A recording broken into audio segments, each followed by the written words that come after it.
Greetings, everyone, and welcome to The Reckoning. In October, bombshell reporting was made public, alleging sexual assault committed by former NBA star Dwight Howard. While Howard has denied the allegations, the reporting on the case has raised questions about same-sex intimate partner violence and sexual assault, as well as the visibility of LGBTQIA+ athletes in professional sports. Joining me today is The Reckoning's race and health editor, Joseph Williams. His new article, Masculinity, Sexuality, and Race in Sports, Dwight Howard's Legal Battle and Its Broader Implications, is out now and is unpacking some of these very challenging notions.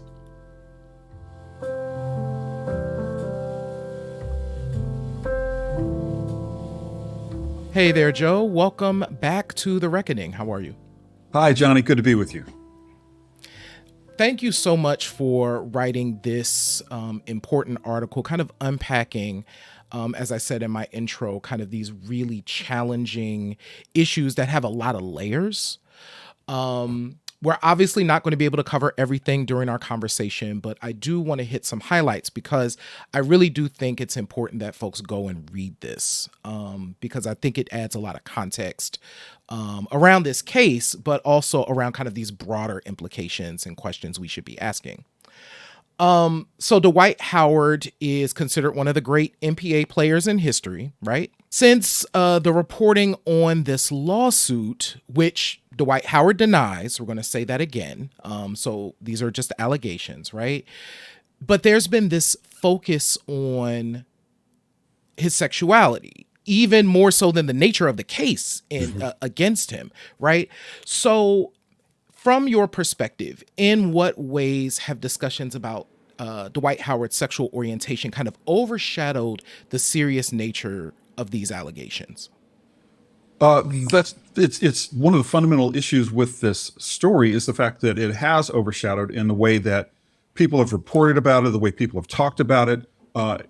Basically, the problem that presents in this case is that you have a high-profile professional basketball player who's being at base accused of sexual misconduct, and egregious sexual misconduct if you look at the allegations contained in the report. Yet, because the scandal about a professional athlete possibly being gay or bi is overshadowing the fact that he is being accused of committing essentially sexual assault, aggravated sexual assault, if what you really read in the allegations is to be believed.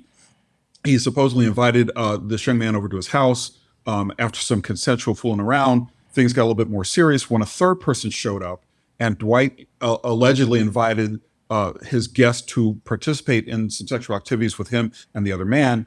And the purported victim in this case refused to do so. He said, "No, man, I'm good." To which case Dwight allegedly proceeds with having sex with this third person, and against his will, against the victim's will, Dwight apparently starts groping and eventually ends up having sex, unwanted sex, if you believe the allegations, with his house guest. Now, that's really serious. And in most heterosexual situations, people would be calling for criminal charges. People would be asking, well, why isn't Dwight Howard in jail? Why isn't he under arrest? Why hasn't something more serious been done against somebody who's accused of this kind of behavior? Not the least of which is this is somewhat familiar territory for people who cover professional athletics. There have been no shortage of cases of pro athletes who have been accused of doing something wrong. It never fails to make headlines. But in this case, it has been simultaneously overplayed and deliberately downplayed because of these sensitive allegations and because of the sensitive nature that that newspapers may be publicly accusing Dwight Howard of being gay or bi, which is completely anathema to professional sports, which is pretty much built on this hierarchy of hypermasculinity, of heteronormative behavior in the locker room that outpaces everything. Thirdly, the problem with this case is that throughout his career, and Dwight Howard was legitimately described as a phenomenon who went straight from high school to the professional ranks. Throughout his career, certainly in the late stages of his career, there were a lot of whispers and innuendo about whether or not he was in fact gay or bi. And if he was, it would have made him one of the few declared out gay athletes, one of the few publicly declared out gay athletes, if he had acknowledged his sexual orientation. But because he didn't, he tried to keep it hidden. He tried to keep it on the down low, even though there were a lot of whispers about his behavior, and he transferred from team to team to team during the later stages of the career, even though he was very much a contributor and headed to the Hall of Fame. So that kind of fueled this perception that he had something to hide. These allegations, bombshell allegations, drop. People start focusing on what he purportedly had to hide, as opposed to what might have really happened to a victim who will be or could be traumatized and could have to face some very serious repercussions of his own if what is alleged to be found in this, or alleged in this lawsuit, be proven to be true. Thank you so much for that important context. And actually, I want to jump into, because one of the quotes from the article is that, and this is from Dave Zirin, and the quote is, "The last closet, in many respects, is the male locker room." I want to unpack that a bit.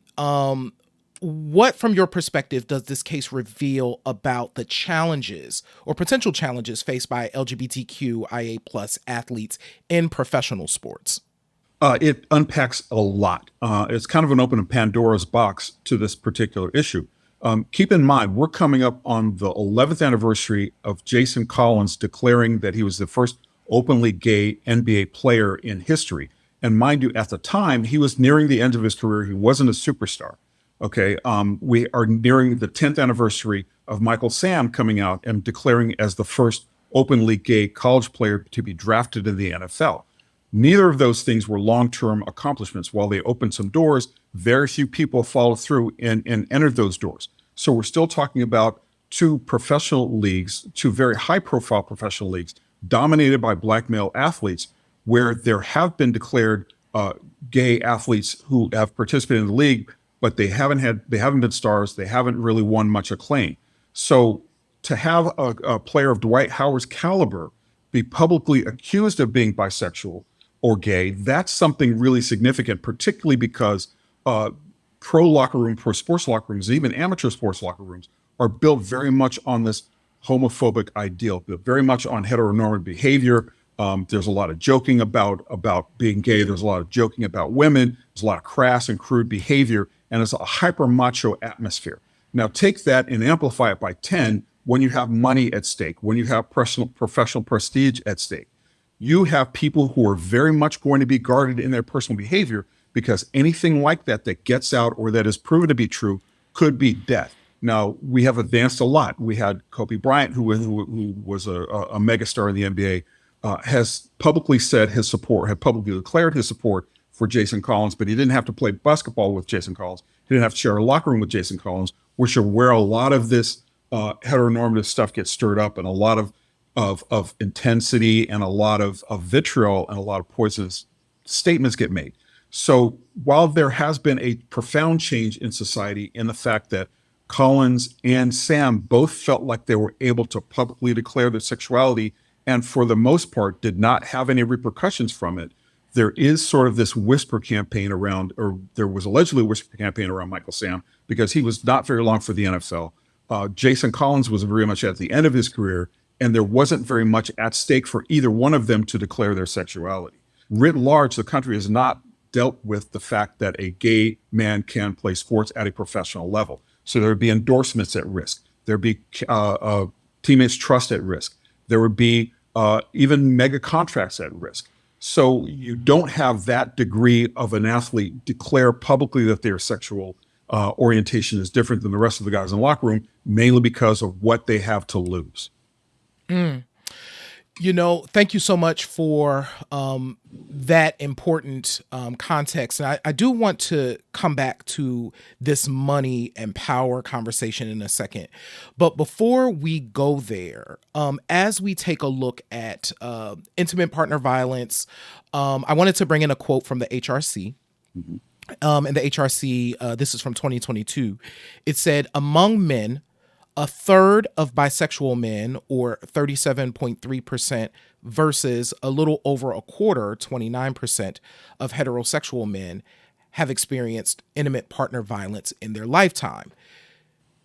Given the rigid confines of Black male stereotypes, and you talk about this in the article, how is the reporting about same-sex intimate partner violence or sexual misconduct or assault further impacted by just putting it in the context of it being a black man and black masculinity stereotypes? Well, I mean, you set the table for that one perfectly, because we do have this stereotype of black men being strong, being hyper aggressive, being the aggressor, and being a predator in some respects. Which these stereotypes run the range from accepted to sexual prowess and to being able to satisfy a woman or man, to the dangerous of being a predator, being seen as somebody who is going to attack you. And these are all very complex stereotypes that play into the lack of intimate partner violence reporting among men in general, because we all know about the stereotypes of men. We have to be strong or you're not a man. You have to be able to defend yourself or you're not a man. But when it comes to intimate partner violence, you can be a victim, but it is much less acceptable in society to claim that you're a victim, to say that you've been victimized by another man. Because by virtue of the definition of masculinity, that means you're weak. That means you're not a man. That means society will look down on you. And that even carries over to law enforcement.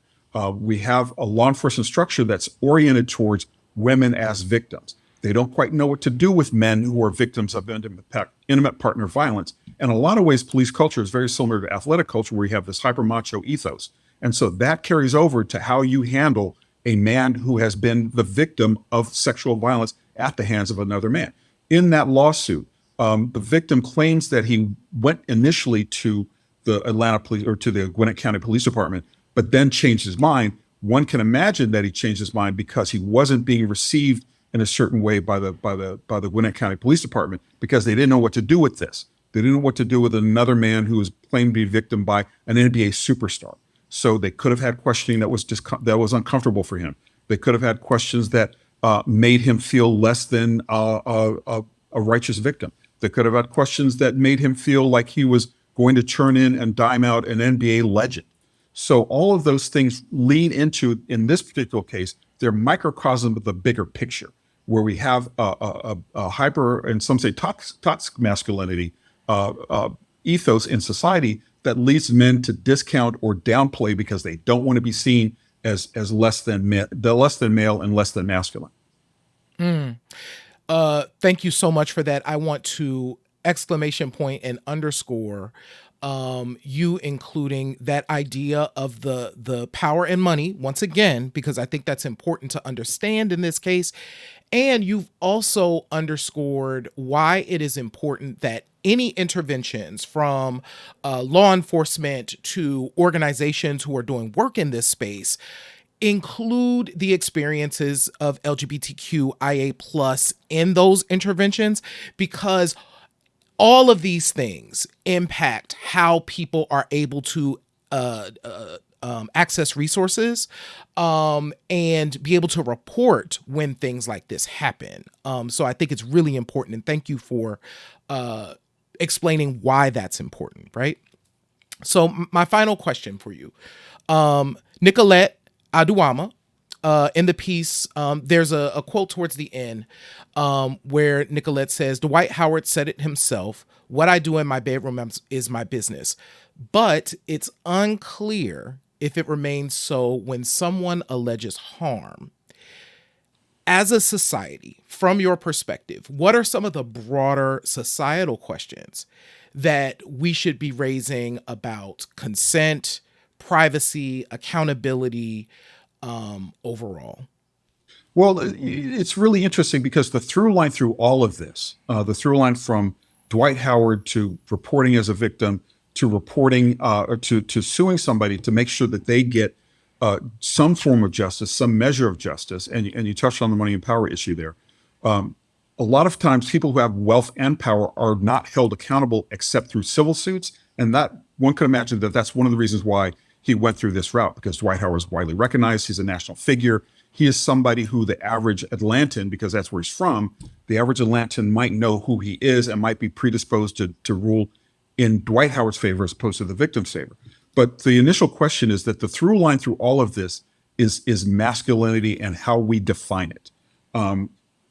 In the Me Too element, the Me Too movement, we all talked about toxic masculinity. We talked about what it means to be a man, what men's behavior should mean. no means no, believe the women. Now, that is not necessarily been translated over to violence, not only against LGBTQ plus people, but against men in general. We tend not to believe men because the power dynamic is so stark compared to where women are. So the main takeaway from all of this is that we as a society have to have a lot more serious discussions, a lot more broader discussions, a lot more inclusive discussions about what it means to be a man, about what masculinity means in the context of the bedroom, and what masculinity has to redefine, how masculinity has to redefine itself in order to be acceptable and to not do harm. Because ultimately, I think we all want to make sure that everyone is safe, that consent is always consent, and that consent is understood no matter what the context. So these are going to open up a lot of doors to some discussions that we really need to have, and a lot of people would say a lot are overdue. The other through line through here is Black masculinity, which by definition is far different than white masculinity in almost every circumstance. So as part of those inclusive discussions, we have to talk about breaking down some of these stereotypes. We have to talk amongst ourselves about why we're clinging on to some stereotypes that are harmful in the long run, but that we think are positive in the short run, and how we can get to a common understanding of what consent means inside as well as outside of the bedroom. Joseph Williams, your new article, Masculinity, Sexuality, and Race in Sports, Dwight Howard's Legal Battle and Its Broader Implications, is out now on The Reckoning. Thank you so much for, one, writing this piece, taking the care that you took in unpacking what is a very complicated series of conversations that has a lot of nuance. And I feel like you did such a great job with giving it the care that it deserves. Thank you for doing this work, Joe, and I look forward to chatting with you again soon. Well, I really appreciate it, Johnny. Thanks so much for the compliment, and thanks for the thoughtful, incisive questions. It's always great to talk to you. Thank you. Have a good day. Take care.